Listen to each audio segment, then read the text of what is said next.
What's up, Bears fans? Your boy Coach T with Chicago Bears 360 back with another live recording, live show, live podcast, whatever it is you want to call it. Listen, we back.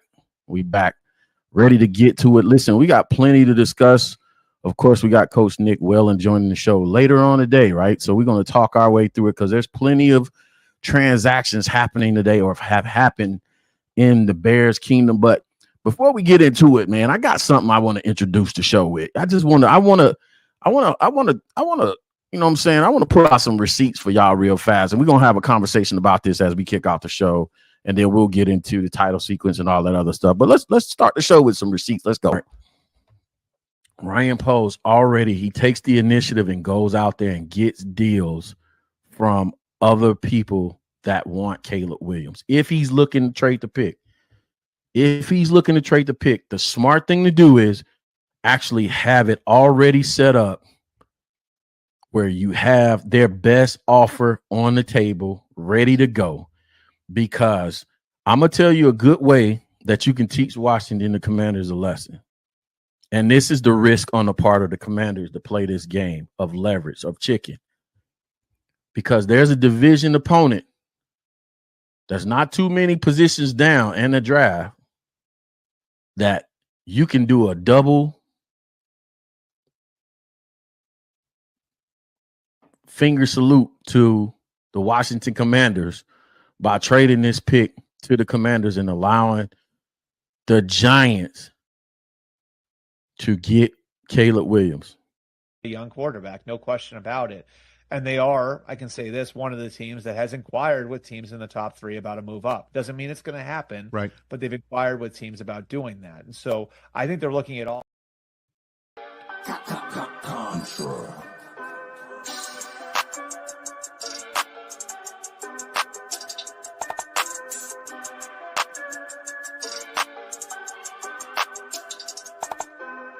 Life like chess, move to pieces, you know I roll in silence. On the road to them Benjis, I fill my teeth with diamonds. I'm high as fuck in the sky, you would've thought I'm pilot. I'm from Chicago, it get ugly, fill the streets with violence. Life like chess, move to pieces, you know I roll in silence.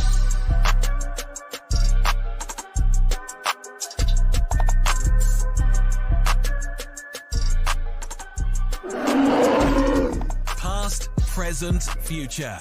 We bear down. And just like that, we're back, Bears fans. Do me a favor as you come in the chat. And if you watch this on the playback, do me a favor, hit the like button, share, subscribe to the channel. If you watch this on the playback to Chicago Bears 360 with Coach T. Shout out real fast to my producer, Julius, and my creative director, creative design director, my guy, Jeremy, in the chat, J2K. Thanks for all you do for making Chicago Bears 360 one of the best programs on Bears DIY media, Bears media alike. Listen, y'all saw the receipts. I played the receipts from Tuesday shows for y'all. And I want to clarify real fast, right? I want to clarify because there was some confusion out there on Bears X as to what I was saying in the tweet about the New York Giants, right? Everybody that has PTSD, Caleb PTSD, or they're emotionally handicapped when it comes to discussing Caleb Williams, meaning they're easily triggered at any thought of Caleb Williams going anywhere except for the Chicago Bears, jumped on the tactical exercise that we do when we don't take a step back and actually think about the strategy. We don't think about the strategic part of this thing, right? So what was I saying Tuesday for the hearing impaired? What was I saying Tuesday? What I was saying Tuesday is this. If Ryan Poles even needed to force, first of all, let me say this.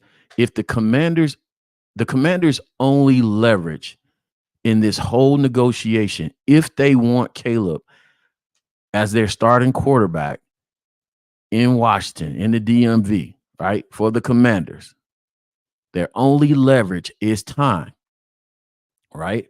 So to move the 30 visit back to post pro day, I'm talking in the 20s of March, the 21st, after the 20th, which is Caleb's pro day, that actually aligns with the Commanders' leverage for him to move or them to move the 30 visit back to after the pro day aligns with the only leverage the Commanders have. Now, if you never play chess, you don't do business, you don't, take on and practice strategy games, this is probably going to go over your head. That's why I'm saying it slowly. The only leverage in negotiating a deal that the Commanders have and not getting bent over by Ryan Poles is time, is to play a game of chicken with time and wait him out. Really, if I was what is his name?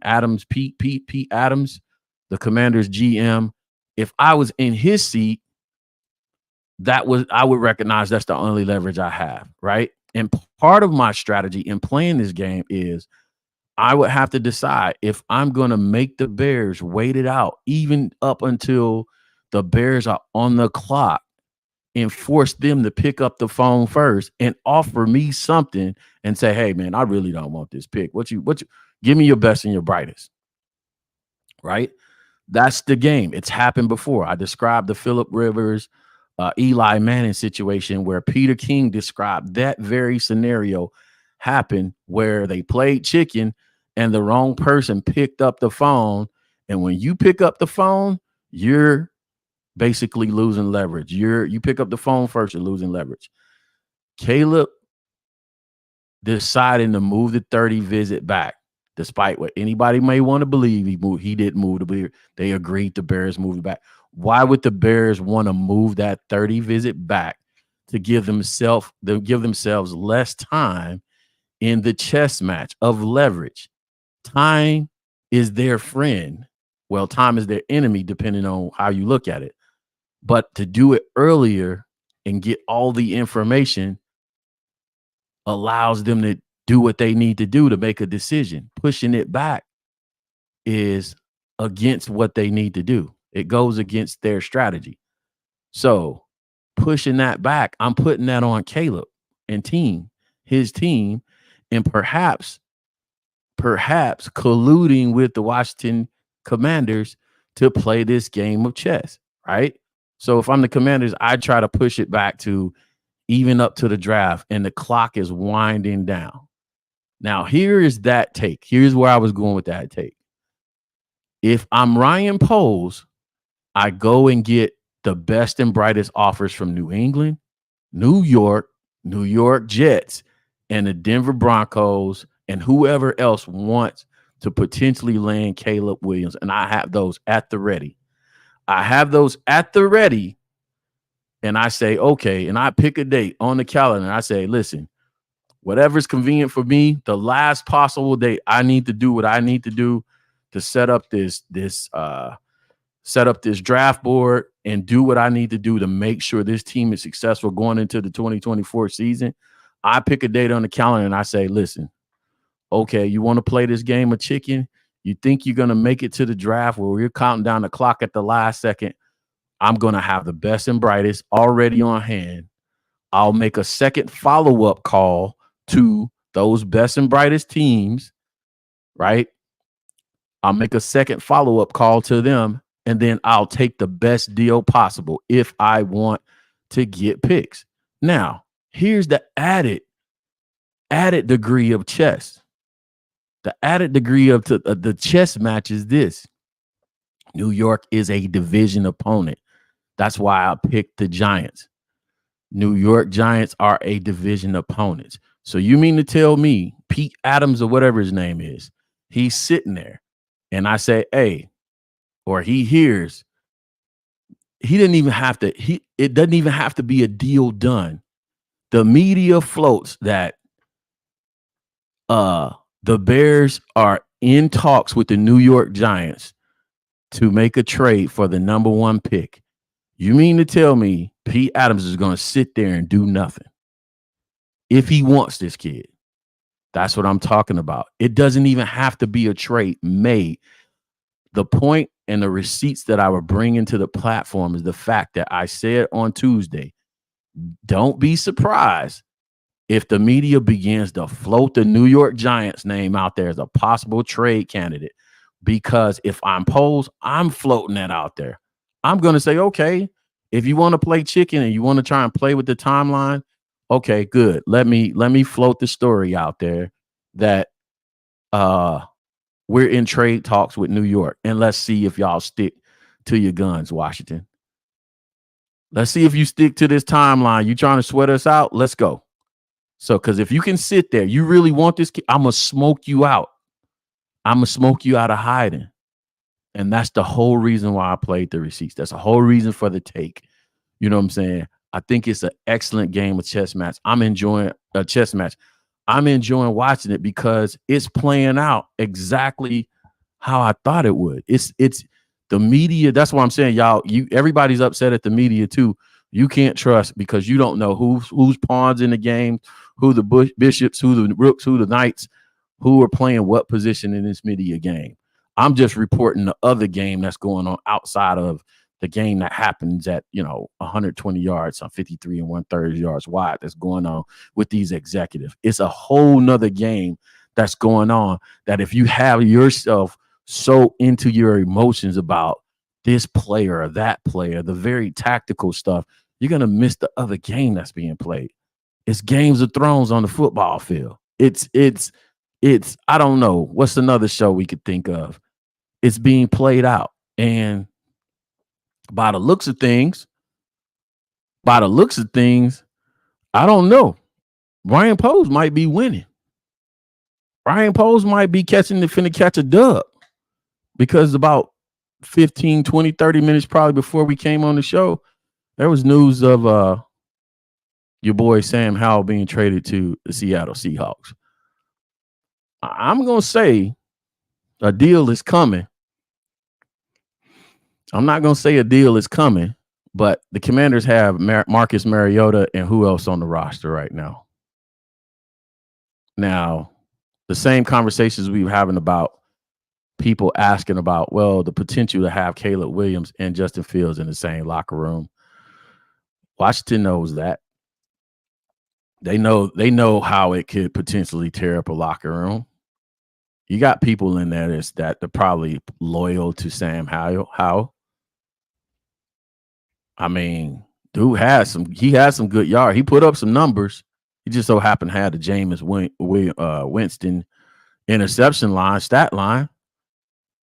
But he got some loyal followers, players in that locker room that's loyal to him as a quarterback of that team. You think they probably wouldn't have wanted him to stay? You think that probably wouldn't have caused division if he would have stayed and competed? I'm not saying the deal is in the works, but I'm saying, listen, it's getting real smoky. The fire on that side of it is starting to heat up a little bit. And I don't know. I got to go to this point. If y'all don't agree with that, fine. That's cool. You suit yourself. That's not a reach for me. It's logical. I play chess all the time. Like I tell y'all, it's a game that's being played. You know what I'm saying? Also manage a portfolio worth over $500 million a year. But I ain't gonna flex. So here's the other part of this. The other part of this is the tactical. Listen, it's one thing when the fans do it, but the tactical thinking on the part of the media is what gets me.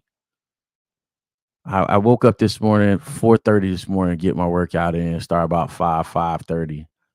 And I'm watching the Unsportsmanlike Conduct podcast with Chris Canty and some other guy on there. I don't know his name, but Canty was driving me nuts, brother. This talk of 32 teams. Let's be speaking specifically about Justin Fields. The 32 team hyperbole take. The 32 teams. I laid this out for y'all too. 32 teams don't need a quarterback. Why are we talking about 32 teams? 32 GMs. 32 GMs don't need a quarterback. Before free agency kicked off, there were only about 7 or 8 teams that needed a quarterback. About 7 or 8 teams that needed a quarterback. So I want y'all to do this. Again, get out your feelings for a second. I want y'all to do this.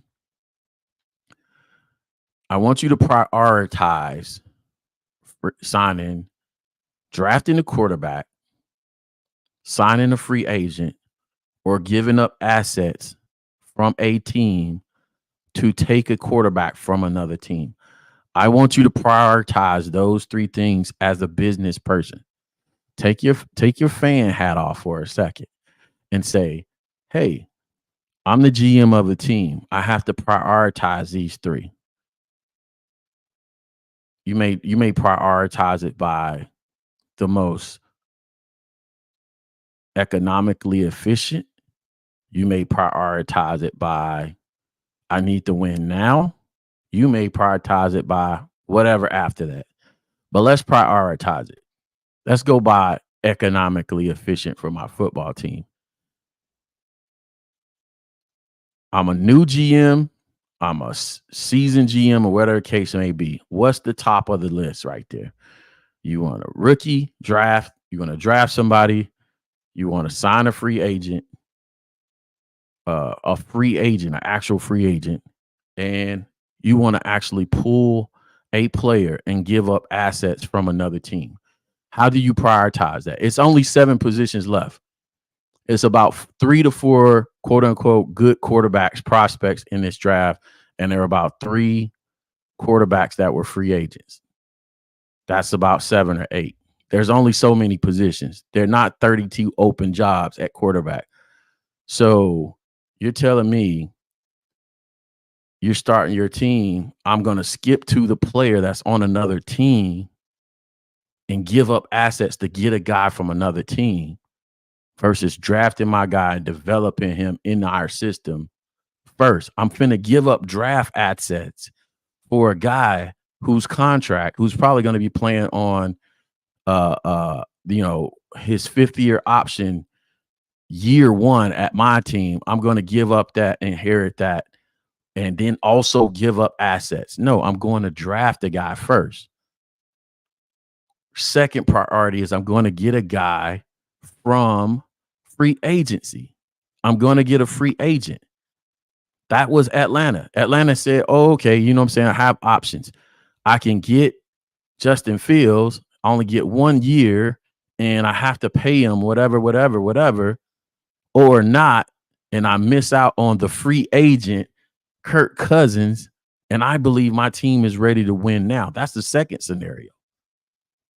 The first scenario is a team that is rebuilding that says, okay, do I want to get a guy on a 1-year deal? Do I believe in Jaden Daniels? Do I believe in Drake May? Do I believe in Michael Penix Jr.? Do I believe in Bo Nix? Do I believe in, you see what I'm saying? How do you prioritize that and jump straight to Justin Fields? I don't know. Y'all tell me. Like I said, I only manage a portfolio worth $500 million. Y'all tell me. I'm telling you, this doesn't make sense business-wise, people. It doesn't make sense. But like I said, just something to think about, something to ponder about. It's you got to prioritize. You can't just be like, oh, I'm going to get that guy because that guy is good and he's cool. No. You have to take in the business considerations. And that's why I'm saying, no, while y'all milling over and saying, keep repeating national media that nobody wants the kid. 32 teams doesn't want the kid. 32 teams wasn't looking for a quarterback. 7 of them were. And 7 of them deprioritized Justin Fields if he was even available. He was either deprioritized or he wasn't available. 7 teams. What are we talking about? And to add to that, to add to the take is this. Why would Ryan Poles make him available? Why would Ryan Poles make him available for a trade? And if you haven't secured the next guy,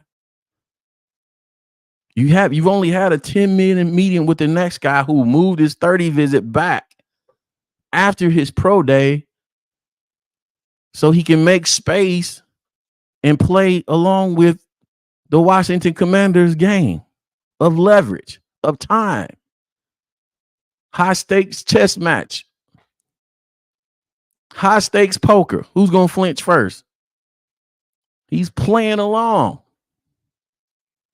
He can't come out and say, I don't want to go to Chicago. But your actions are making it look that way, my boy. I'm just being real with y'all. From a business standpoint, from a logic standpoint, is making it look that way. Now, we're here today, March 14th, 3 days after we made the DJ trade last year. Sam Howell's on the move, and the Bears are signing players. The Bears had a big day. I'm moving on. I'm just giving y'all something to think about. I know y'all going crazy in the chat. Keep going crazy. I'm not gonna go crazy. I'm good with my take. I'm good with the logic. I'm good with the logic. I promise you, if the logic didn't line up in the favor of Justin Fields staying in Chicago, I'd be foot stomping the other way. I'd be like, y'all crazy. Y'all crazy. But your man Ryan seems to know what he's doing. I think he has the right people in the room advising him, and they're playing the game the right way. Keep floating that New York Giants story out there, Ryan. You're going to get exactly what you want out of this deal. I'm telling you right now. It needs to be even more intense. Yeah, listen, let's get involved. I think y'all, every time y'all see a New York Giants story out there, retweet it.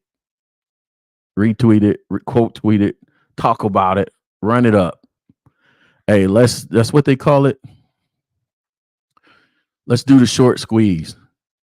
That's what they call it in the stock market. I remember what is it? The GameStop stock.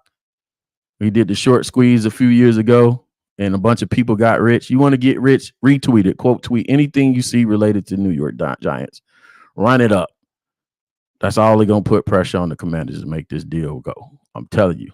That's how you short squeeze a stock. Little stock game tip for y'all right there. Here we go. What's going on? What else is going on with Chicago Bears, man? Let's talk about it while we wait on Coach. The Bears signed former Rams starting center Coleman Shelton to a one-year contract. Shelton started 30 games over the last 2 years for Sean McVay.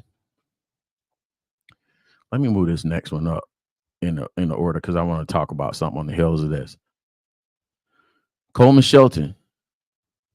I think I looked at the stats. He's 6'3", 6'4", about 299, a little bit over, a little bit under 300 pounds. I got to go look at some film. I'm gonna be honest with y'all. I don't know how I feel about this other than the fact that it's a McVay guy, and McVay spent time in LA in a continuity piece, because that's going to be the take about the next guy as well, right? So familiarity, continuity with the system may play out, may be the bigger play right here, not just, oh, is he a 13-time Pro Bowler? Did we make a big money deal? Did we make a splash move at offensive line? That's not the play. That's not the play. Keeping the books clean and getting value is the play. Getting bang for your buck is the play. And continuity with this offense is the play. I'm telling y'all, I've been telling y'all since day one. We kept Semo, we kept Dre. They're trying to build towards getting this offense off the ground as quickly as possible, as seamlessly as possible, with Justin Fields as the quarterback. That's why you keep your offensive line coach. That's why you keep your tight ends coach. I had Clay Harbor on the show to talk about that, to talk about what happens in practice and how O-line coach, tight end coach work together to teach the interior offensive linemen and the tackles and tackles and tight ends how they work together in practice. That's why you keep those guys, because the language, the communication, all that stuff is staying the same. Courtney Cronin asked Shane Waldron, how can you build an offense? How can you build an offense and you don't even know who the quarterback is? Well, the way you build your offense and you don't know what the quarterback is, make sure you get your staff together and you make sure that there's continuity, to make sure the language is the same. I'm just going to I'm going to let Shane tell y'all. How do you go about planning an offense, though, at this point when you don't know? Or maybe you do, but like, at least right now, the quarterback could be a couple different. There you go. No, I think, as far as planning the offense, the first part for us was building a staff, getting everyone together. And then, you have staffs. We've worked together with different people in the past. People have had different experiences. But the first part of that is really speaking our language. What's the 2024 Bears going to look like in terms of how we're calling certain coverages? How are we calling routes? What concepts do we want to, have as part of our core offense when we start OTAs and we start with that building block approach as teachers. So that's the first part of it. And to me, having a system that's speaking the same language, that's multiple in its ways that it can attack a defense, then you start to get the players and you start to know what your personnel is going to look like for that season. And then you build it around the player's skill set. And I think, for me, that's been a part of my core beliefs, and I feel like it's worked out well with the different quarterbacks that I've had a chance to be around over the past several years. I'm taking y'all in the coach's office. I'm taking y'all in the coach's building. I'm telling y'all, we got to establish our language, our communication. You have different staff come from different places. Hey, coach, what are we calling what? Well, part of that is CMO didn't leave. Dre didn't leave. So for most of the run pass stuff, the language, the calls themselves, the calls, the checks for the old line, which is the engine of the offense, won't change. It's going to be the same. It's Shane coming in and saying, hey, this is what we're calling this concept. It's going to be our foundational concepts, and we're going to build on our foundation. Here are 15, 20 foundational concepts, route concepts.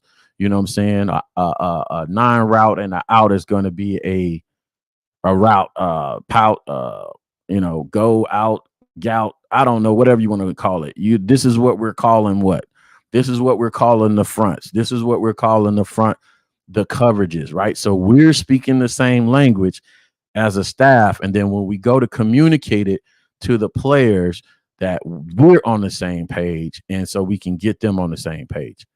What is part of that? Part of that is making sure you have players that can do the same, that can easily translate. And I'm not just talking about players that can do it, to players that can teach it. Critical to this team is the center position. This is why I don't like rookie centers, right? This is the drawback of rookie centers, because in a complex NFL offense, especially if you're running, I don't want to pick on it because we got coach coming on later to talk about air raid and RPO heavy offenses, right? But if you're calling the air raid offenses that, which is mostly tempo and it's going on the fly, there's probably going to be very few calls that the center has to make, probably more so, a little bit less than the traditional offense, but they're going to have a number of calls, but still probably a little bit fewer. You want continuity. This is a continuity piece. This is a center from that system. I said that on last show. And that moves me to the next signing we did, because the people didn't understand this one. The Bears have agreed to terms with quarterback Brett Ripien on a 1-year contract. Ripien spent time on the practice squad at Seahawks Jets. During the last show, I said it was probably going to be a wide receiver. If y'all remember, I said it was going to be a wide receiver. I was wrong. It was a center and a quarterback. You got a center in that room that can be a center player coach and tell the other offensive lineman what's going on, what should be happening, blah, blah, blah, how things work from a player's perspective, along with the coach, having a de facto third coach that can not only just communicate with the offensive line, he can communicate with the quarterback.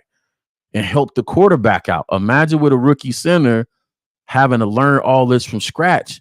They don't always speak the same languages in college that you do at the pro. You have a journeyman offensive lineman that can teach. Now you have a quarterback in the quarterback room that understands the route concepts, what they're called as is, and can translate and can teach.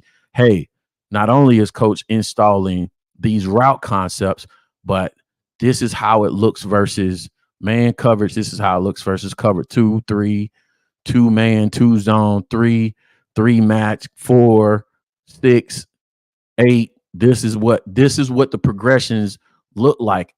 Whoever incumbent at quarterback or whoever at quarterback, and this is where potentially you're gonna find the holes. This is who's gonna be open because I've run it before. I got reps. I got time on task, and so I can help you out. Spot it. You may be able to execute it better than me from a pure skills perspective, right? From an arm strength perspective, from a athleticism perspective, but I have time on task. I have the resident knowledge, and I can help guide you through that. That's what this is. It wasn't a wide receiver I was on. It was a center and a quarterback. But I told y'all somebody was coming from Seattle, LA system to help Shane do his thing. Continuity. So I'm telling you, put the tea leaves together. People don't have to believe what they want to. But all right, y'all holler back at me here in about 45 days.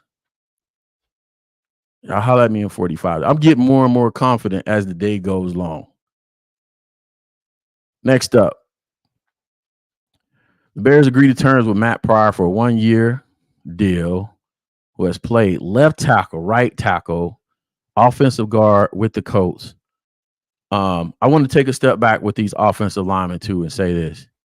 This is something that we need to keep an eye on too. I don't know how I feel about this, but I'm going to tell y'all what it is. I've said this before, but I'm going to repeat it.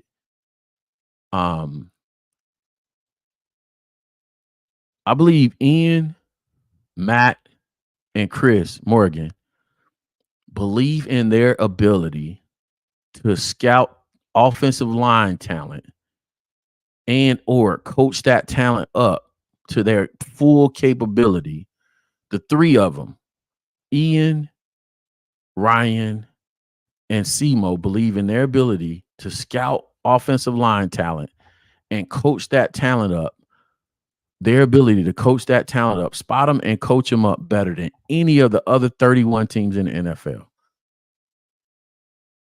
And I don't know if that's a good gamble.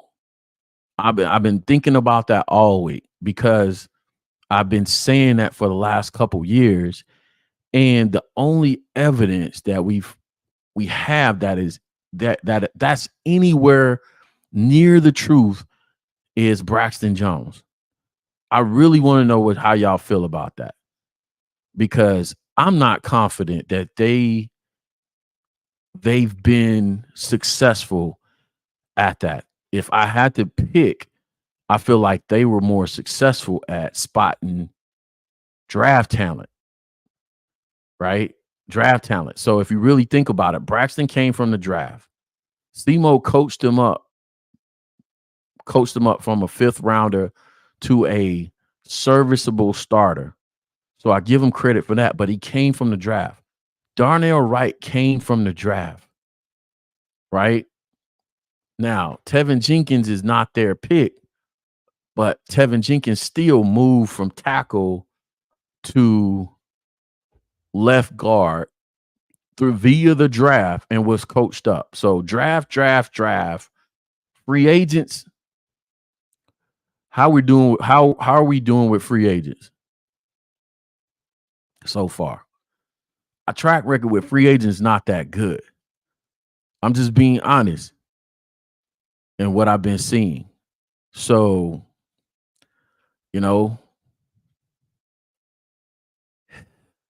this one makes me nervous. I like the offensive lineman, the center for continuity, Coleman for continuity. I like that move. I like the thought process behind it. I like that he's a veteran center. But these free agent center moves because I thought about that with Ryan Bates. Ryan Bates was somebody they spotted through free agency a while back, and they spotted and say, hey, he has the raw skills that I like in offensive lineman. I want this guy. Probably as a center, guard, whatever. I think Ryan Bates, they might want to they want to play him at potentially center, but if you see him pull sometimes too, he's very mobile. And his feet and hips and hands are all good. But that's what my thinking was with him, right? It was, hey, they got a type. They identified their type and they know what they need. They think they know what they need to do to get him where he should be. I think the same thing with Coleman, the same thing with Pryor. And their track record is about 50-50 right now. I'm talking about 50, draft a guy and develop him, and versus free agent sign and bring a guy over from another team. Maybe those bad habits that they've learned are too much to overcome. And they just need to focus on getting a guy and taking those raw skills and bringing them up that way. And I understand you can't do your whole offensive line like that, but I'm keeping an eye on it. I'm keeping an eye on it. All right. Next guy. I'm not even going to try to pronounce the last name and butcher it. So Bears agreed to terms of 1-year deal with linebacker special teamer Amin Ogbo. By the way, my godparents are Nigerian. Shout out to the Niger community. By the way, I'm Nigerian too. Shout out to Ancestry, by the way. 37% Ancestry. So if I butchered it, it wasn't on purpose. But yeah, we need to start getting linebackers and safeties in to play special teams, linebackers, safeties, tight ends, people like that. So roster fillers on the way. I don't think this guy's going to crack the starting lineup, but get out there and make plays, my boy. Get after it. Turn the ball over. Get us the ball back. Anyway, did I do this one the other day, Julius? I probably did, but I'm going to do it again. I did. I missed one. I missed Owen. Sorry, I screwed that up. My bad, Jeremy. I miss Owens. Mr. Simone Biles. Simone said, listen, y'all, I'm tired of them old raggedy flights, connector flights to Boone Screw, Egypt, Wisconsin, to see my husband play football. You know what I'm saying? Even if we lose every game moving forward to Green Bay, y'all still in Wisconsin. No offense to Wisconsin Bears fans, but I said what I said. It's still Green Bay. I went up there a couple years ago, man. My wife had me staying in Sheboygan, Wisconsin. And I was like, bro, if there was, oh my God, never. Bucket list moment, got it knocked out, but I never want to come back. This is tragic. Nothing up here. Nothing up here. Let me check and see what I missed real fast from the, I got to give an adjective for it. For the producer extraordinaire. Let me see what I missed as I went through these. I'm starting from the bottom. He said we need to go over Everett and Owens. And he signed out the show Owens. Gotcha. So let me know how y'all feeling about the takes, man. I'm trying to keep y'all on top of things, man. X and Twitter, whatever they call these days, they was showing your boys some love. Everybody's retweeting, coming back and tweeting like, dang, bro, you called it. Listen, man, I don't have a reason to come here to blow smoke. By the way, I put that tweet out this morning. Whoever does that Bears media bracket every year around March Madness, I need y'all to run that. I need y'all to run that Bears March Madness bracket with the media. where y'all stack and y'all put the media in brackets and y'all battle their way to the top. I want to see, as a result of this offseason with this whole Caleb Justin situation, how y'all feeling about that bracket this year. Because I'm just saying, there's been people doubling down on trash takes. You know what I'm saying? Pulled muscles, hamstrings, torn pecs, triceps, reaching for takes. You know what I'm saying? Pulling them out there, 4th point of contact or 6th point of contact. I ain't jumped out of a plane in a minute. What is it? It's the 6th point of contact. Yeah, it's the 4th or 6th point of contact. It's what we call a parachute landing fall, a PLF. Parachute landing fall. You have 4 points of contact? You have pull up muscle, butt up muscle. Yeah, it's the 3rd or 4th. Anyway, they're pulling takes out of their butts. We'll put it in plain English for you. I run that March Madness March can't even talk. Run that March Madness bracket now. Let's see who stands up. Let's see who stands up. Let's slide to the DM section, see what y'all talking about. Let's go. Did you get like some crazy DMs or what? Very. Surprises or no? You're talking like blue check marks? Yeah, like people who be sliding and I'm like, wow, y'all fuck with me like that. What up, family? I'm starting from the top to the bottom. Give quick shout outs. Also, remember that the super chats are open. Listen, I ain't got all bougie on y'all yet, man, but it's coming. It's coming. I'm not reading no comments. You know what I'm saying? When we get going good, the season get going good, I'm reading no comments if I ain't got no super chats. I don't do that for them other channels. You know what I'm saying? Y'all can't wait to super chat them to death. I ain't gonna call no channels out. But yeah, I got a staff now I gotta take care of. So don't play me. Let me get some super chats up here. Let me get it going, man. Support the channel, man. Support the channel. If it ain't nothing but $1, bro, it helps. It helps. I gotta get the creative director up in here. I gotta get his chat. Shout out to J2K in the building. He said also Chris Mo and Flu were at JPJ's pro day. Absolutely. They were eyeballing them. They was giving. I think Simo was giving JPJ that he was giving the Darnell Wright workout. And then they traveled a few miles up and had a conversation. I believe they had a conversation with Talise Fuaga too. They would be crazy not to go talk to Talise Fuaga. Y'all know how I feel about Talise. I don't even know if we got a spot for him, but I think they need to sign him anyway. Especially if they get luxury picks.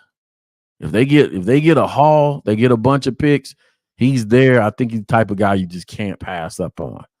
So you're talking Felice Tuaga, you talking JPJ. Now, here's my hot take on JPJ. Listen, man. At first, I'm not gonna lie, I was not overly excited about the kid at the Pro Bowl. He proved me wrong. I was dead wrong. I was concerned about his strength because I hadn't seen it on tape. He just looked kind of a little soft to me. On tape, I didn't see the dominant hand play. Saw good feet, good hips. Didn't see the dominant hand. I worried about his strength, but he put up decent numbers at the combine. He didn't explode off the play page with the combine numbers. I was looking for the bench press reps at the combine, but he won me over. So the other stuff I still have trepidation about is, y'all know this. I don't like rookie centers and tackles. I just don't like it because they're such a learn, especially for the centers. It's such a learning curve. It's just not snapping the ball, folks. You got the protection calls, calling out the mic. You got to know the offense pretty much inside out, run game and pass game. And too many times I've seen centers make mistakes, send the slide protection the wrong way, get your quarterback killed. I don't care which quarterback it is. You send a line towards the wrong sides, rip, Liz, lightning, rain. You send them the wrong way, and it's going to be a problem. don't like rookie centers. But if they draft him, man, shout out to them. Hopefully the kid's smart. Hopefully they're taking him through the test. Maybe asking him about the intellectual part, the schematics part of the game to make sure he's locked in. What do they call this at Oregon? What do they call that? How do y'all do this? How do y'all do that? I believe Oregon does do inside zone, outside zone as a core running concepts. But what do they do in the passing game? What are y'all calling this? What are y'all calling that? If it aligns, you may be off to the races, and I'll shut up about it. But it's worth stating as a concern. I'll say that part. Black Diamond in the building. I forgot your other name on the other side. Petty. I don't know if you want us to tell the world that. JBJ or Frazier for me. J2K, yes. Now, Frazier's my dog. Still, I don't like rookie centers. I'm not changing on that. But Frazier was the guy that I had ahead of JPJ before I saw them combine numbers. But 1-2, tomato. I'll take either one of them. James Ford in the building. Shout out to you for supporting the channel, man. Always. Yada in the building. One of my favorite Caleb stands. I like Yada. He comes in and makes his point, man, and doesn't get disrespectful, man. So I appreciate you for that, bro. You can have a decent conversations about the whole Caleb Justin without getting too crazy. Listen, Yada made a good point. He said, I don't know if you're talking about my boy, but since you brought it up, man, I was disappointed, bro. I was disappointed under the circumstances behind how Deontay left Pittsburgh. If all y'all didn't know, Deontay played for me in high school. And the word that I'm getting, because he's lost contact with a lot of us that coached him, and the last person that really had intimate contact relationship with him said that he wore out his welcome in Pittsburgh. Kind of feel some kind of way about that one because, you know, the young man's a good man, but he's overcome a lot. And I thought we had a lot of that stuff behind him. But you know what? Sometimes, like my wife says, people like to buy lessons. And I hope you get it together, young man. Hope you get it together. Go back to your roots, man. Go back to working hard, putting your head down, and playing and working like you didn't have the money, bro. Anyway, I'm off of that one. Michael Everhart in the building. Just so happened to be one of our mods. Mike, I ain't seen you in a minute. I need you in here modding, my guy. I need you in here modding, especially when people be getting out of hand. I need you in here G-checking, folks. But thanks. Welcome back either way. If the Bears let it leak that they are taking or talking to New England, that would blow up the Commanders' plot. If the Bears let it leak, I'm telling you that they're talking to anybody, but especially the New York Giants. Imagine this. Imagine the Bears do a deal with the Giants to send Caleb to New York, your division opponent, and you have Washington Commanders fans twice a year. Gotta look at this dude. And don't let him be good. Now, Bears fans think they got PTSD around Patrick Mahomes and us missing on him. Maybe not so much Deshaun Watson anymore, but Patrick Mahomes. We think we got PTSD on Patrick Mahomes. Imagine how Commanders fans would feel if Caleb Williams turns out to be decent to good to great, and he thumps their head twice a year in their division. Like I said, this is what I'm telling you is the chess match. I would float that story if I'm the Bears. That's why I'm telling y'all. If you were Justin Fields supporter, I'm directing you. I'm not telling you what to do. I'm telling you, if you want to be a part of this game, every time you see a New York Giants, Caleb to New York Giants post on the internet, please repost it, retweet it, quote tweet it. Let's play. Let's be a part of the game. Let's squeeze. Let's put the squeeze play on the Commanders. Let's play. Let's become part of the game.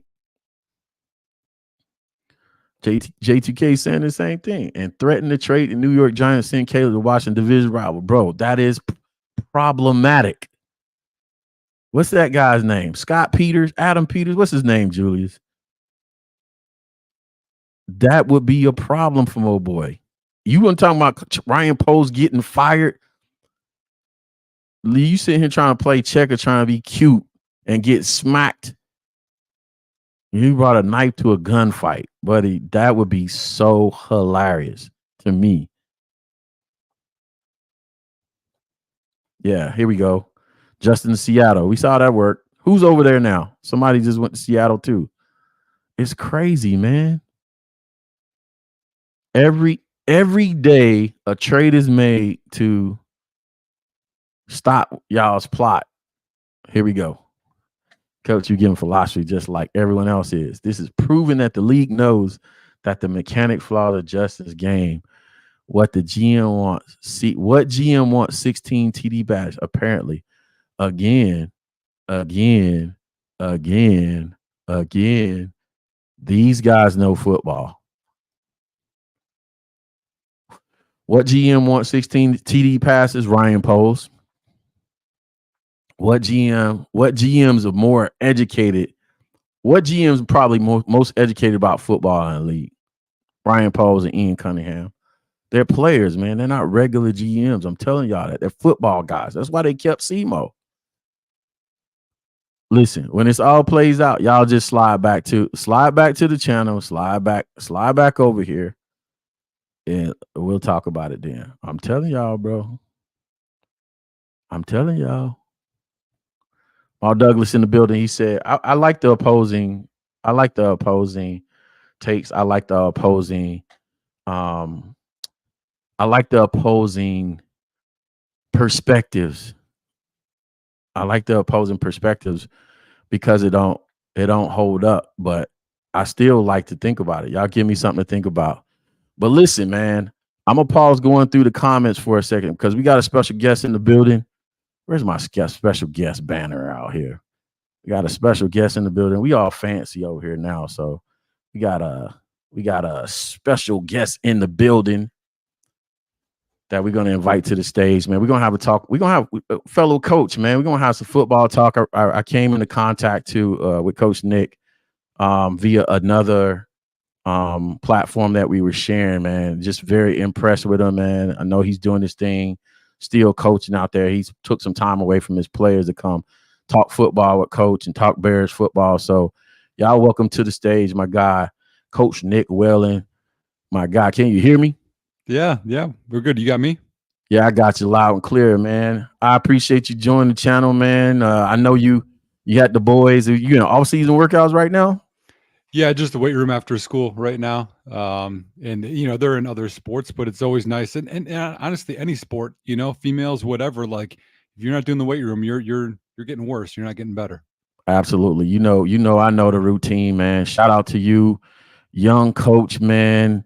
Very excited about the opportunities that's going to come for you. I'm very encouraged, man. Like I said, if I don't get too old and I don't get too trapped in this social media game, you know what I'm saying? Like, save me a job or something. Like I can do O-line. I can even do get back coach. You know what I'm saying? Just being out there, man. Like people don't get it. Like the whole vibe of being on the sidelines, the week preparation, Sunday to Thursday. And I made the comment to the show, man. I said Friday, especially for me, because I coached, I did special teams, offensive line, running backs, tight end, and then I became run game and then offensive coordinator. The process is so involved, so nuanced. Friday calling plays is probably like if you do it the right way, Fridays is the least of your worries, right? Mm-hmm. I mean, talk about it. It's like the whole process, enjoying the process of it. Kind of what are your experiences in that light? Yeah, well, I mean, that's there was only one quote Bill Belichick had in New England, and it was that Sun Tzu was, the battle is won before it was fought. It's the Right. same thing. Like if you didn't have a good week of practice, you're not winning the game. It's not just like, like March Madness. We're just going to luck into a win. Like you have to, and honestly, like, because I think we're going to talk air raid, Yeah. getting the reps in, so that way. Like you think of like when you're nervous for something, you're nervous Right. for a speech, you're nervous for whatever. You weren't prepared. If you're Right. prepared, you're excited to perform, and that's everything in the preparation. Right. I would talk to my players. I would always translate the preparation we had in the Marine Corps for a game, and I talked to them about probably when I got to about my 10th airborne, my 10th jump, right, and how I would go to sleep on the back of a C-130 or 141 because I was so prepared. I was so used to jumping out of planes and falling, practicing falling, practicing exits. Mhm. Like we've done it so many times. It's you can do it in your sleep, and the exercise, the muscle memory, it becomes it just becomes automatic, man. But let's take a step back. Where are you right now? Where are you coaching? What are you doing? What are you looking to do with this thing? Because I know you got some aspirations, man. And Yeah. Well, actually, I got a couple of head coaching interviews I'm hoping to get right now. So they'll be only about 15 minutes away. I'm just on the east side of Madison in Wisconsin, so that's where I'm okay. at. I just insulted all of Bears, Wisconsin Bears fandom before you got on here. So I'm glad you came on afterwards because I'm like, what are y'all doing, bro? We're still in Illinois, we're still in Chicago. So I'm glad you missed that part. I'm very honest. Telling myself, yeah. So forgive me for that. I probably took a shot at Bears, Wisconsin before you got on. I mean, it's been a tough life up here, man. I mean, no lie. I mean, having, all the quarterbacks they've had and all the losses and, my license plate up here is Fields 1, but I feel like I might have to change that one. We'll have to see how that goes. Hey, if you follow the program, then you would be encouraged. That's not happening. But listen, Okay. let's talk about, because I one of the things that I'm two things that I think I like to do, right? One, when I'm not educated about something, I like to get the information about it, right? The full information about it. I know what I know about air raid, RPO, heavy offenses and stuff like that, and what my perception of it is. Well, we had a discussion offline, and I kind of described to you the background I come from, which is it's a multiple spread offense. You know what I'm saying? I mix in power formations and stuff like that. It's a little bit more traditional. And in high school, you teach true progressions and stuff like that. Give me because I got some stuff I tagged up that I'm gonna pull up too. Sure. But give us the 50,000 foot lesson on air raid. And if it's true, I see the RPO game in that and kind of what the connection is. I know it has some Mike Leach connections and stuff like that. Maybe a little bit of the history and all that good stuff. Yeah, actually, just a quick side note. A long time ago, when I was a freshman in college, I emailed every Division I coach that I could, and just advice in coaching. I wasn't like, don't give me a job, like just give me advice. Mike Leach was one of the coaches that sent me an email. I mean, I don't even have the email anymore. It was like it was like a Hotmail or something. But he took the time to email me back, and coaches that because they remember. They're like, I remember the grind. I remember this kid. He's just trying. So email me, a few things. So it was cool. But the 50,000 view, I think, of air raid is basically we're only going to have a small amount of plays, but they're going to be versatile against every defense. And so if you're man, they run. If it's zone, they sit in the zone. If it's too high, if it's one high, there are going to be adjustments to it. And actually the run and shoot and air raid are actually pretty similar. I've studied both of them in that if whatever you do on defense, it's kind of like pin and pull, right? Where, okay, no matter what your defensive front is, we're going to have a puller based off of where you are. And that way it's not like, hey, you don't tell a kid, a lot of times it's like, okay, you'd run this route and you see kids like, okay, I'm going to take 5 steps and then I'm going to turn right here and do this. Like, don't be so mechanical. There's an art form to it. And that's, I think, what the true air raid gets out of players and scheme.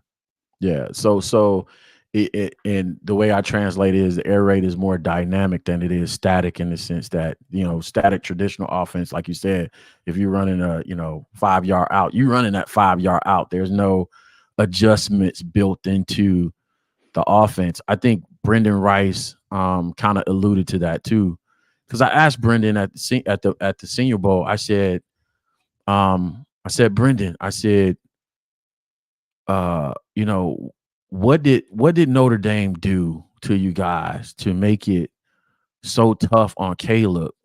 Because what I saw was they just, Al Grove decided to walk the corners up and just get physical. Yep. And just knock them off of everything they were trying to do. So he played some super hard man press and was like, we was just going to beat the shit out of y'all and not let you get off the line of scrimmage to interrupt the timing. So what about the progressions? Is it 1-2 and ball has to be out, one ball out? Kind of what is the timing of it and how is it time up? Yeah, well, honestly, it really depends. It depends on your concept. So like, a lot of times people can run the air raid a lot of different ways, Right. So like mesh is one that everyone's like, okay, yeah, that's air raid, right? But like everybody runs mesh, whether you're in, no matter what offense you're in, because you see the benefit to it. Right. And the mesh part of it, so people that don't know, is you'll have two guys that'll cross. It should be at 6 and about 5.5. Okay. And so what they'll do is they will almost slap hands. So they're so close together when they go across each other. So that way they'll pick the other defender if it's man. And if it's zone, right after that, they'll sit down. But the mesh part of it, that's the check down. Really, everything else off of that is what the design is. Like, and you can have it whatever way that you like. Like, let's say you like dagger. Well, you can have a trips on this side and run dagger, and then have the inside guy and the other receiver run the mesh. So but you're reading, okay, we're going to high load this safety, which is essentially what dagger is. And nope, if that's not open, then I come back to mesh and they either run or they sit down. And then if you have your back, either swing or shoot out, right? Or he could rail, right? Depends. Right. Then you can high low that corner if they're sitting out there and let's say it's zone. So really it depends. There's really a big triangle to it. Really, you go to whatever concept you have to the mesh and you read the mesh as one, and then you have a check down. So that so something like that, that's an explanation of how you progress that. And a lot of coaches aren't great with how quarterbacks are, because quarterbacks, they drop back, then they get nervous. And really your feet are everything. Your feet should go, okay, I'm looking this way. Now I'm looking middle. Now I'm looking right. Like your feet should take you to where you are. That's why when you hit your whatever drop and then I step up, or, whatever it might be, it needs to be in a rhythm too. So that's why they have to be like in a traditional, right, under center, it's a 3-step drop, or I have a 3 hitch, or, a 5 and sit, or, bubble, just snap and go. Like everything is different, but you have to make sure you tie that in with each of those reads too. Right. I know I was watching Orlovsky and some other former quarterbacks on Chase Daniel. It was like 3 of them. I can't remember the third person. It might have been kid from Alabama, Mac, and McCarron. And they were kind of digging at how colleges have gone to a lot of air raid, RPO stuff, and how it's perhaps created a gap. And I kind of have 2 thoughts about this, right? I understand high school coaches have to win, right? We're going to win. We want to win ball games, and then you have to coach what you have. It's not like college or the pros where you get to cherry pick, unless you're in like Central or South Florida where they have loose transfer rules. And it's kind of making its way up here to Georgia too, where kids can just get together in the summertime. Like, hey man, you want to play together? Yeah. But anyway, they were digging at how the air raid creates such a gap between the jump between, and I know it's the upper echelon of football, but for a lot of these guys, the quarterbacks, it creates such a gap from college to the pros and what the NFL teams like to do. Now, my last count is going back to last season. There's about 5 or 6 predominantly RPO air raid ish heavy teams out there. What do you say about that? Like, what's your thoughts on that? That, hey, it's not necessarily preparing them for full progressions of what they require you to do in the pros. So I understand the game is evolving, but I want another perspective on it. Yeah, no, that's a good question actually. I think with the transfer rules and not having the players for, maybe even multiple years now, who knows how all that works. Um, I think it is difficult to develop your quarterback. And so I think having something more simplified, which I think the air raid is simplified because you only have Yeah. so many plays to it. I mean, RPO is the same thing. Like, we're going to read this apex backer or this will, and whatever they do, they lose. It makes it a little simple because I think pure progression, you have to get reps with all those receivers who they might transfer, right? Right. There's an injury, and you have to be in such a rhythm with it that, people have a really misconception, I think, with the NFL game. They're like, okay, well, this quarterback's going to work on these traits, for a couple of years, and then they're going to get better. They can't work on stuff in season. That's not how Right. it works. In season is all here. It's so much mental. They have such a huge library. Can you do me a favor, Nick, and say that again for the people in the back? Gee whiz. Say it again for the people in the back. Yeah, so NFL is not about a developmental. NFL is about knowledge and learning. Well, self-scouting, what you guys have done in situations and learning plays and defenses. It's about matchups. It's not about developing your talent. You do that in the off season. You do that with, I'm sure a lot of the coaches that do that stuff for those academies or camps. That's how you work on your feet, your hands, your leverage, your everything. Yeah, you gotta go back and check that out, Nick. That's why I had Quincy Avery on the show. We had Quincy Avery on the show, Justin's actual one of his quarterbacks coach, so he can talk about that very thing. And he pointed that out, that, hey, the difference between my job and Kerry Joseph's job, which is the quarterback coach on the team, is this is what we work on in the offseason. I got to get Justin right here, there, with his footwork, working from the ground up and making sure we're translating the physics from the ground through his fingertips when throwing the football, et cetera, et cetera. You know what I'm saying? We're not going out there and working on plays. How possibly could you work on plays versus air? What are you supposed to picture? You know what I'm saying? This route concept versus cover 3 match or cover 2 zone or cloud coverage. How are you truly going to get a look in that? Right. So I'm glad by the way, man, you got an open invitation. You know what I'm saying? I don't know where this coaching thing is going, but I could do this all day long, but go further into it. Like, well, I mean, this at the high school level, how much indie time do you have per week? Not enough. No. and then so, and I did the college thing too, and you'll have a little bit more indie time there, but you have more players, right? Yeah. So you're like, oh man, I got to get through all these guys to get through these reps. And then they got special teams because we know how big that is.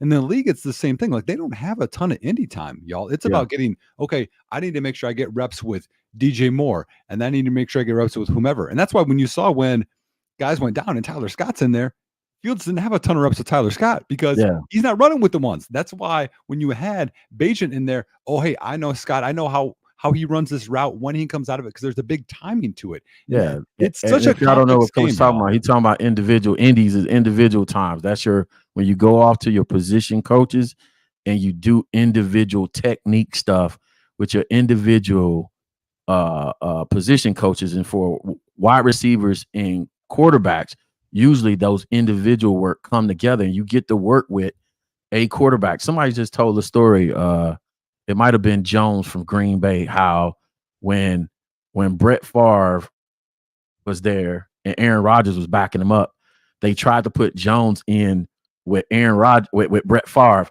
and Jones was like, I don't want to play with him. I want to play with Aaron. I know that guy knows my timing. He knows my routes. He knows how I run stuff.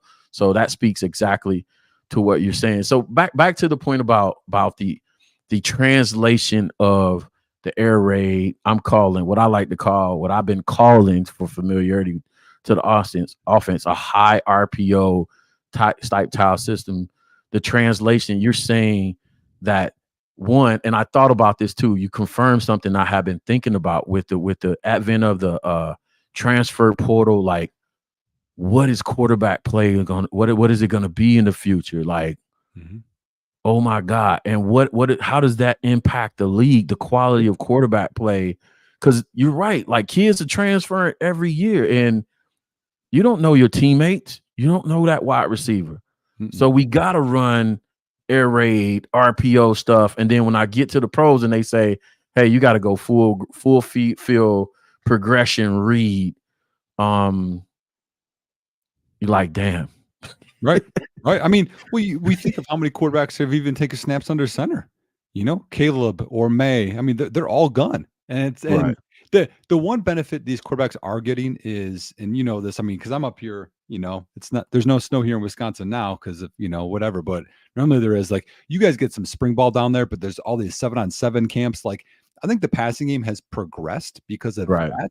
But when you don't have chemistry, even with your coaches, even with facilities, even with, I mean, they're just creating, I think, this very, very, I think, almost toxic level of college football. And I don't know what the end product's going to be, but I don't think it's going to be better players.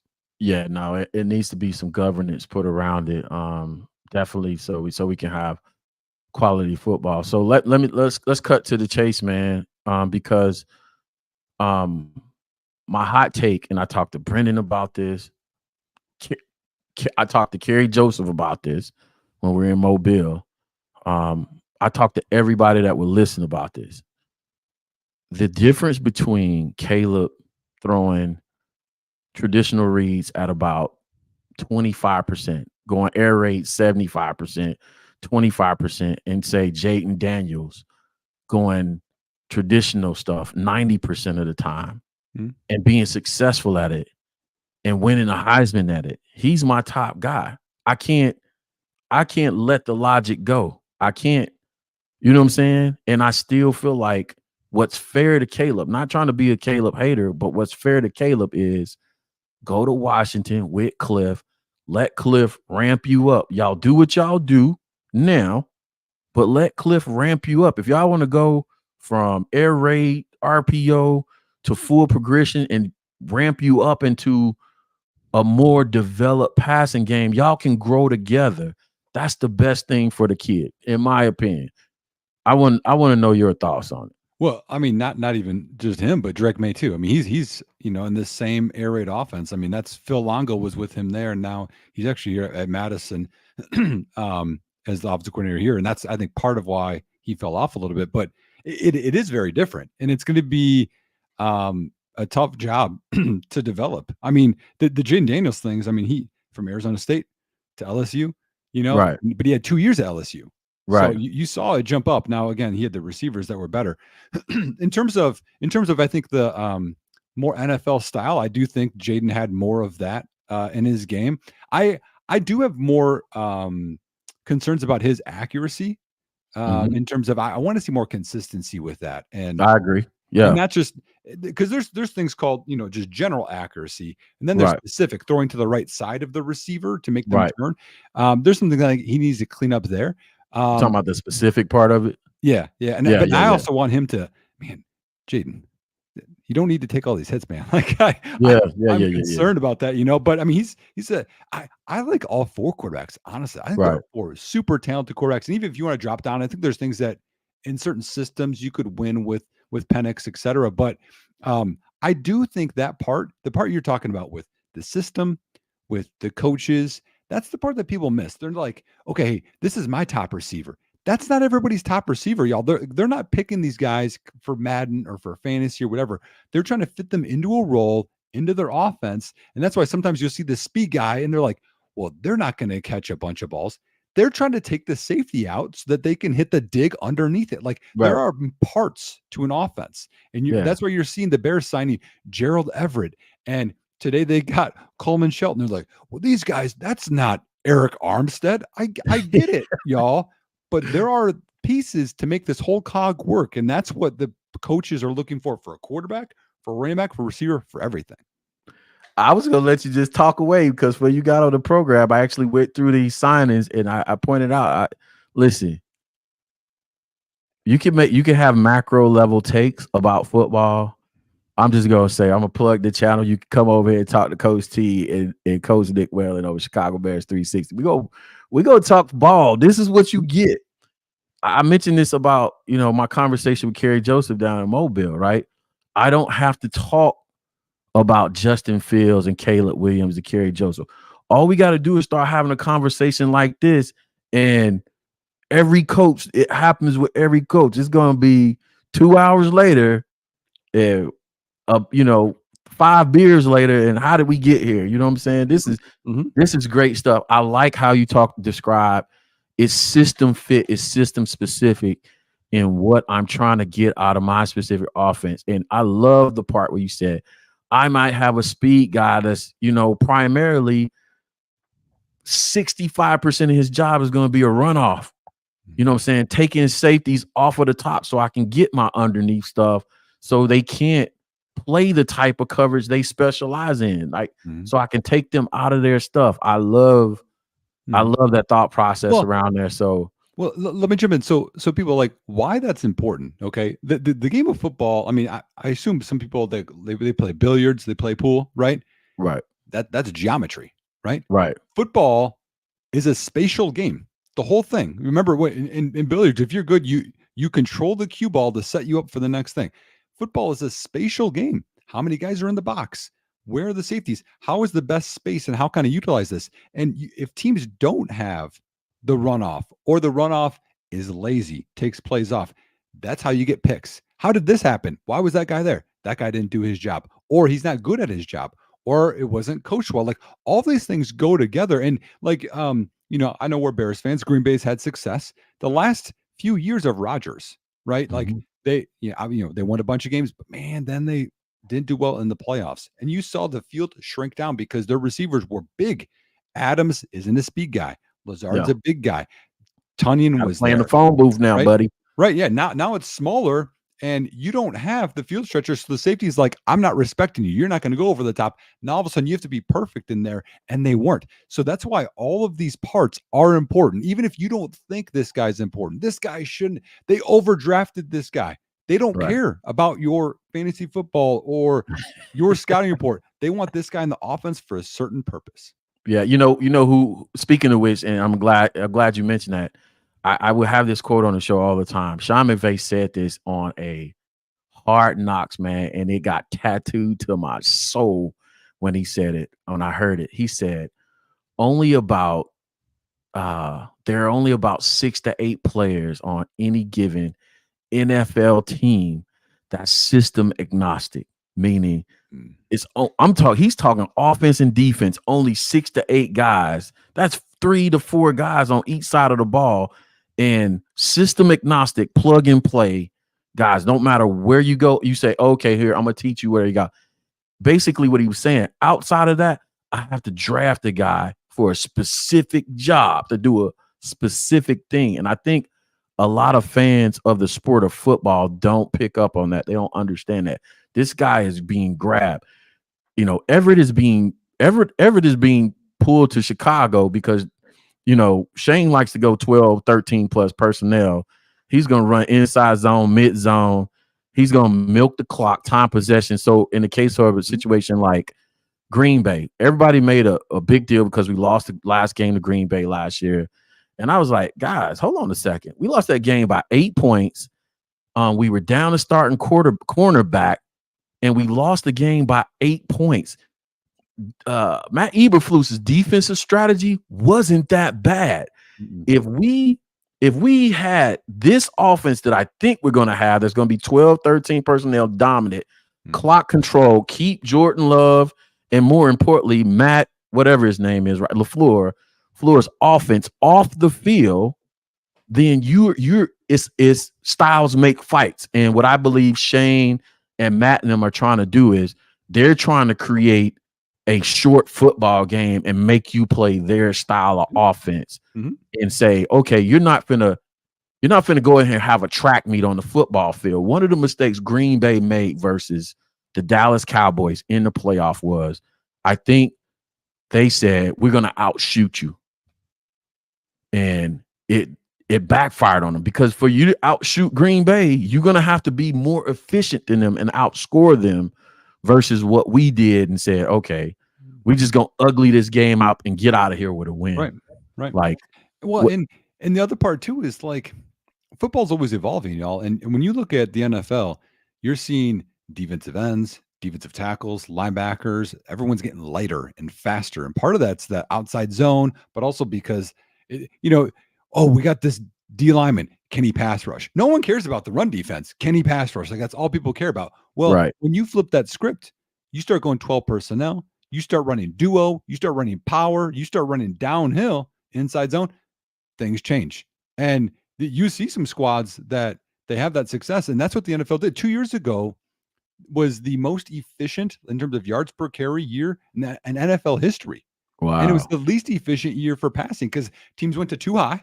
So the safeties are, or the boxes are lighter, but then the players are getting lighter. So I agree with you. The one thing, I would have loved to get Curtis Samuel, who just signed with Buffalo, by the way, or a few other guys. But when you look at it, we need one more receiver because if we're in 12 personnel, that's all you got on the field. You might go 3, but we saw Jackson Smith-Njigba didn't play a ton because that's not what he wants to do. He wants to have 2 tight ends. He wants to run the ball. And if you do that, that takes pressure off of a rookie quarterback if you go that route or Justin. So they look at what they did. They brought in 3 linemen. They brought in a running back. Right. They brought in a tight end. Right. Sounds like it's a run game to me. Yeah, it sounds like we're running it down your throat. Pause.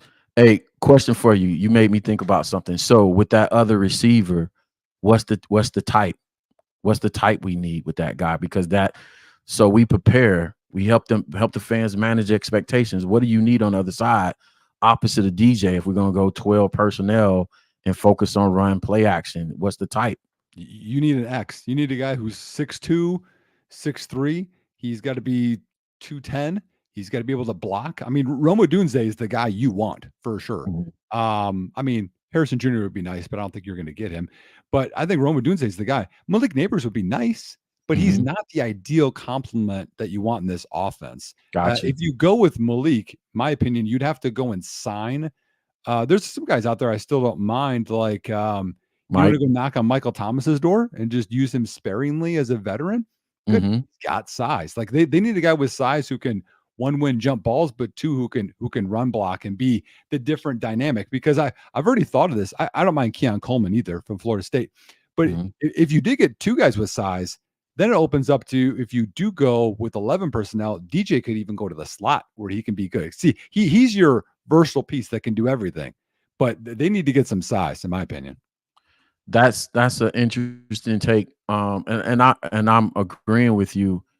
I didn't think about it until you said something just now, because I had my eyes locked on Neighbors potentially, but now that I hadn't thought about the full context of the offense and the fact that we're probably going 12-13 a lot, and we're going to beat people up in that Chicago weather. What that receiver type needed to be. There was a kid that surprised me at the combine, the wide receiver that fits the mold that I actually had up towards the top of my my list. Brian Thomas Jr. out of LSU ran a 4.3 in the 6'3" frame, 212 or so frame. I think Leggett also fits that mold of a big body guy. That probably surprised people. But again, listen, when we do this stuff, man, this is the whole basis of the platform. Nick, man, I'm hoping to be able to get you a lot get you some. I know how the season goes. I know it's a stretch, so I know it's fantasy, me wishful thinking. But this is what the whole platform is built on. The Chicago Bears football, from a coach's perspective, being able to take people inside the not just locker room. That's a whole nother conversation of culture and how coaching culture, communication with players and how things work, the relationship, and how it really has to be us against the world once the season starts, because you have so many distractions. You got girlfriends and parents and grades, and if you got a good kid, recruits. You know what I'm saying? You got their interpersonal relationships and locker room dynamic. Who's going to be the alpha dog? That's before you even get to the schematics and trying to put shit together, right? And trying to put together a team. And then the other part is, like, what fans think is transactional. Well, we just swap out, that we just bring in Caleb, or we just bring in a player and we just do this. No, relationships have to be formed and bonds. Like you have to build a damn football team. You know what I'm saying? It's the closest thing of since being a Marine that I've experienced in my life. One, having played for a lieutenant colonel, joining the Marine Corps, having a whole career, and then coaching. I'm like, damn, this is talk about that part of it. And then I also want to get, before I forget, because I didn't see what you saw with Drake May on tape. So I want to get your take on him, but talk about the other part, the soft skills, if you will, the non-technical skills of football and some of that stuff. And like, just bring us into the locker room, bring us into coaching, the coaching experience, and why, why when they say coach to this day, man, it don't matter. I haven't talked to Deontay in a minute. I've heard from Bruce Hector and some of my CFL guys recently. Brian Pringle, I hadn't talked to for a while.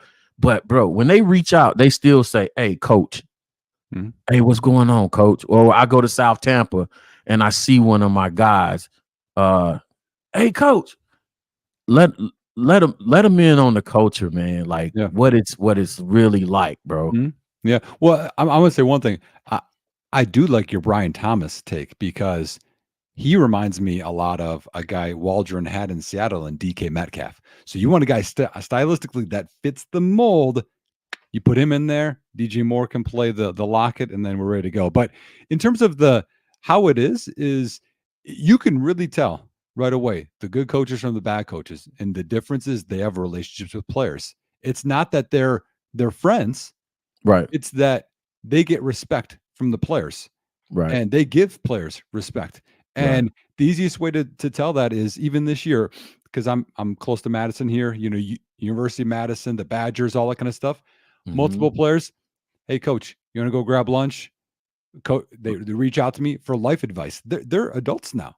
They don't have to reach out to me, but they do, and that shows that respect back and forth. Like I take that as, hey, they respect my opinion still, and two, and they trust me, and so of course I'm going to help them, because it doesn't end because the season's over. You know what I mean? Like you're either that person for them forever or you're not. And to me, once you have the trust, then you can get through. Hey, let's learn this together. Hey, why didn't you see that block? Hey, where were you at with your hands on this? Because they know it's not about, I don't like you. It's about, hey, I want to improve your play. And I'm trying to get you to be the best version of yourself you can be. I'm trying to, I see something that perhaps a lot of times you don't see in yourself. It's my job to pull that out of you. It's my job to speak to the thing that I see. I'm not going to take a different, I'm not going to compromise it, because now I become the liar. Now I become the person without integrity. And that's what it is. Are these kids nowadays becoming averse to that type of, you know what I'm saying? Because a few, probably my last tour, I saw kind of a different dynamic in the player coach relationship, where you got guys that's just not, they're afraid to correct kids and all this other stuff, man. And it's just taking a different type of, like, these kids got so much to say now. I get it. Well, I'll give you an example.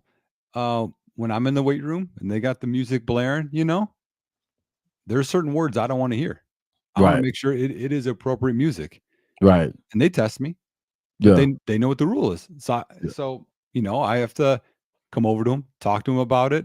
Maybe I'll turn the whole music off. But hey guys, that's the rule. That's how it is. I don't want to hear it. Plus, I don't want somebody going by the hallway that's a guest hearing that. I think that's embarrassing, right? So after a while, but now I walk in, if it's playing, they switch it quick, because they know, and they know that that's just, you have to be steady. And sometimes I know people that I'm not sure if I want to say something. If you're steady, and I'm still kind about it, I'm still respectful. I come over to, I still help them with all of their lifts. I help them with everything, but that's what the rule is. And to me, I think you have to have a lot more communication than it used to be, probably when we used to play, or, when we first started coaching. There's more communication, but again, once they know you care about them, right, and you can help them, people will follow you, I think, forever. That's in any kind of business. That's on a football team. That's anywhere. That's part of it too, man. Because I had you explain that, because people don't understand it, and that never played the game, perhaps, or maybe even played the game and forgot. When I switched over started doing this media stuff, it's a lot of conversation about, well, you're just a high school coach. You're just this, you're just that. Guys, the game is not, listen, everybody's running the same stuff. Everybody's running the same stuff. Duo, power, inside, outside zone, pin pull. The schematics are the same. They're running. It doesn't vary. The same coverage is out there. It just gets faster and the windows get smaller as you get better at it. That's what makes the game play so fast. So understanding the technicalities, the schematics of the game is not different. But the culture, the premise of the culture and the tenets of coaching, player-coach relationship, it doesn't change either. It's almost the closest thing to belonging to a military or fraternity or something like that. It's just a matter of scale. We do it at this scale down here. We do it at this scale. Y'all just got more fans, more visibility, but it's the same. It's the same stuff. Let's switch over real fast. Take me into this Drake May take. Coach, I didn't see it. I was down on the kid. Somebody came out, I think Merrill had said, hey, I think I might have a second round grade on the dude. And I was like, I'm not mad at the take. And then I saw a post where you posted, and I was like, I gotta talk to coach about that. What did he see that I don't like the blind spot. So take me into what you saw. Change my mind a little bit, because I don't want to be down in the kid and he really out here getting it like that.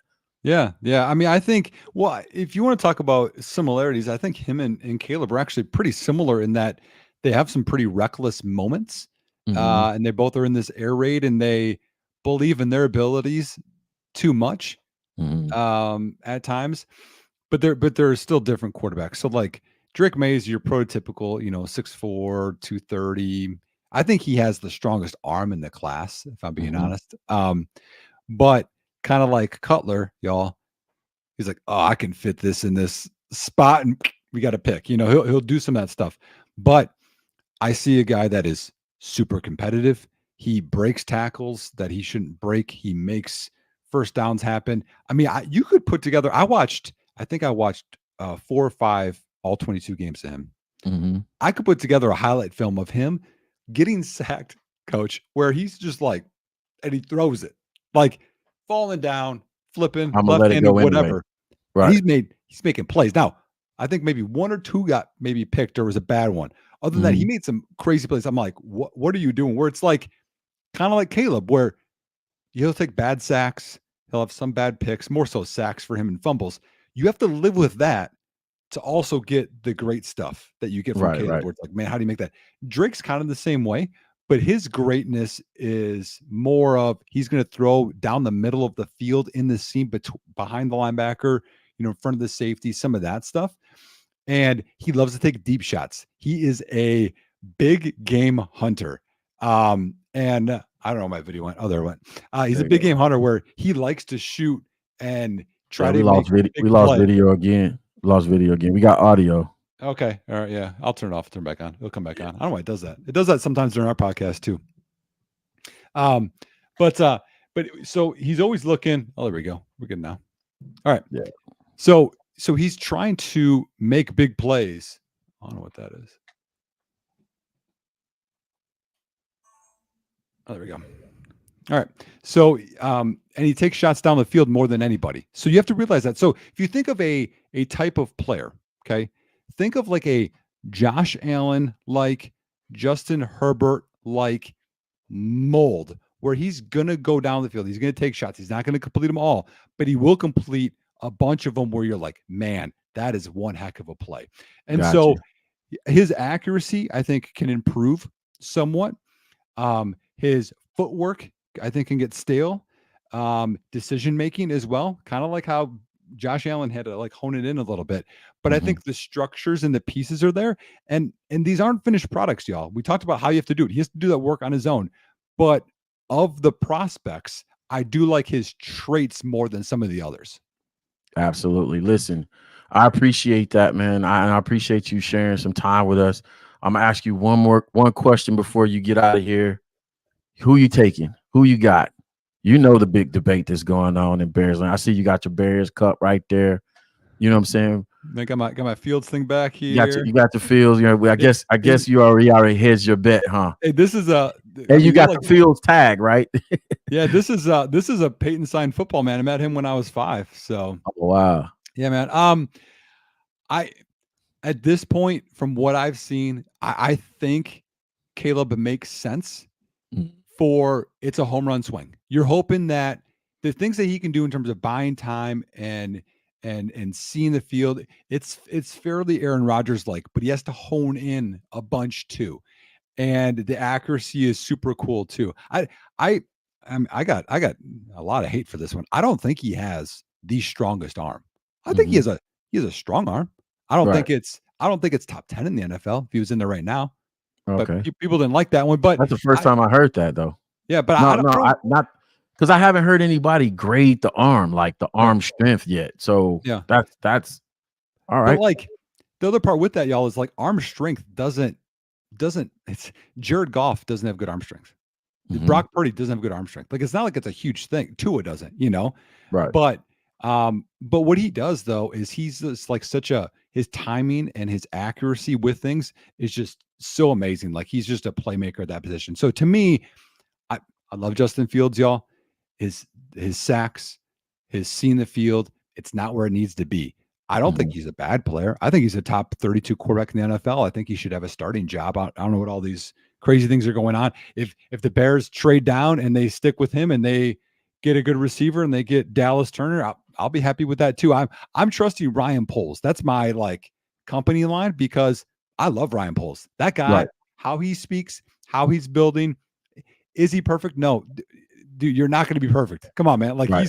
He's trying to control uncontrollable pieces, but what he is controlling, dude, he's hitting home runs. And so I would go with Caleb, but I'll trust him because he's doing a hell of a job so far. See, there y'all have it. So y'all see Coach T has people on. I didn't know Coach was going that way with it.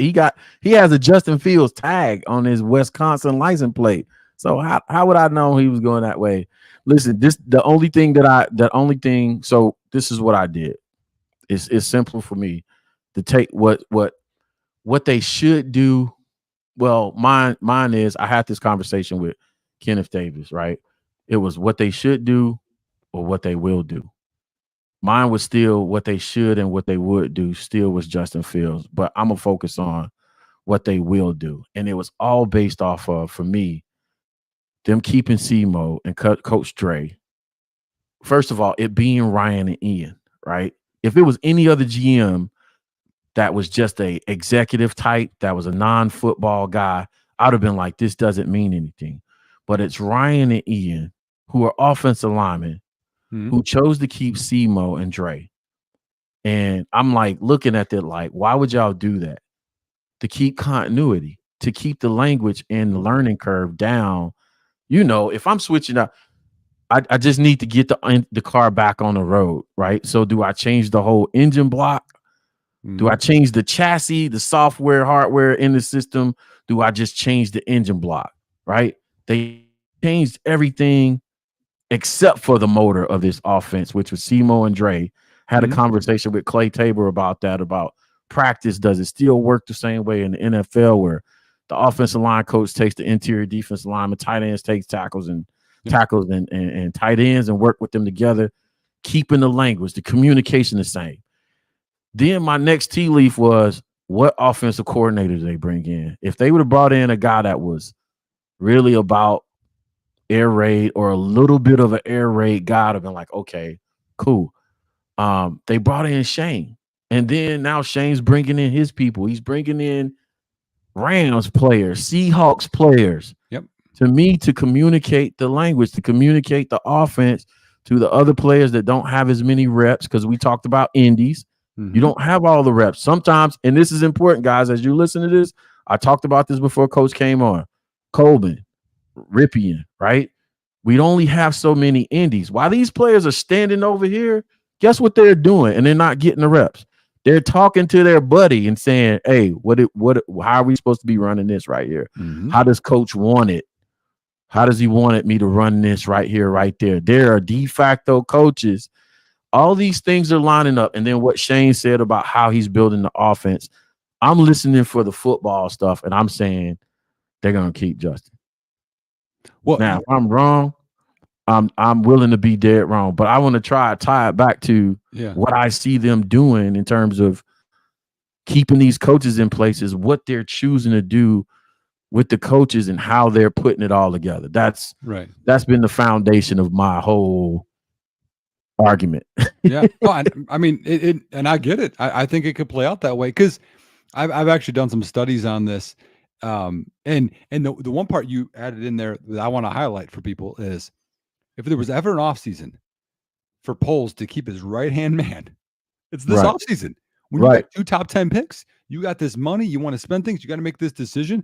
Losing Ian Cunningham would have been a negative. I know you'd get the picks. We'll get the picks next year when he becomes a GM, but you still have him, which is a big bonus. But I've done studies on this. When whatever package you get, it's going to be multiple firsts and all this kind of stuff.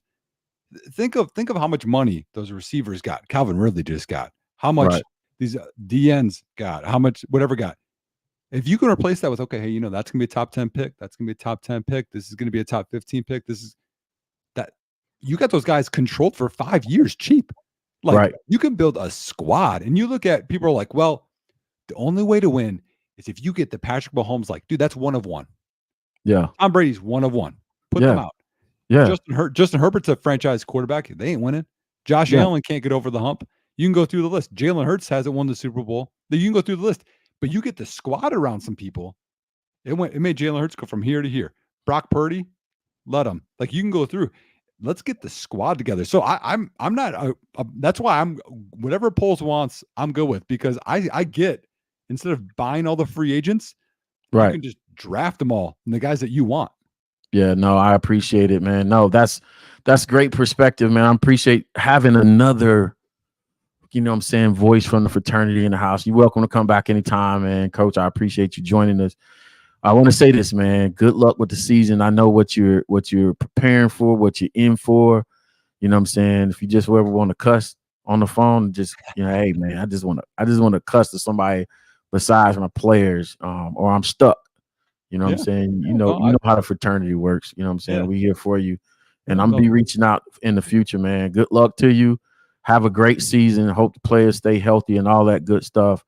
And then we'll catch up with you. And then know this, man. Like I said, they said this on the other program. You got a great voice for this stuff, man. So if you ever if it ever becomes full time, man, don't go at it full speed ahead, man. You got a great voice for this stuff, man. Yeah, there you have it, folks. Cool. You know what I'm saying? Coach Nick Whalen in the building. Oh, cool. I appreciate it, man. Thanks for the opportunity. And yeah, man, well, I always like talking ball, so I'll take you up on that. And for everybody listening, bear down as always. All right, brother. We'll talk. All right, peace. And there you have it, folks. Coach Nick Whalen joining the program. Y'all see why I had him on the show, man. And it's not, again, it wasn't about agreeing with Coach T. Y'all heard some different opinions, obviously, on the Justin Caleb perspective. And this is a guy that has a Justin Fields tag on his car, has Justin Fields pictures on the wall. That's how, complex or convoluted the conversation has been over the next few months. So y'all stay tuned, man. We're going to be back on Sunday. What's the day? Thursday. We're going to be back at Sunday at 11 a.m. Eastern Standard Time, 10 p.m. Central. For now until then, man, I'm your boy, Coach T with Chicago Bears 360. If you're watching this on a playback, do me a favor, man. Run those likes up. Run and subscribe to the channel. I really need them subscriptions. And also, if you're watching on a playback, don't be hesitate, man. Don't be stingy. Go ahead and drop a little something on the super chat so we can keep the program going. We can expand it to the next level next Thursday. Y'all want to be tuned in. Because I got my guy, Greg Gabriel, on the show from the Barroom Network. You know what I'm saying? The Greg Gabriel show, I guess they call it.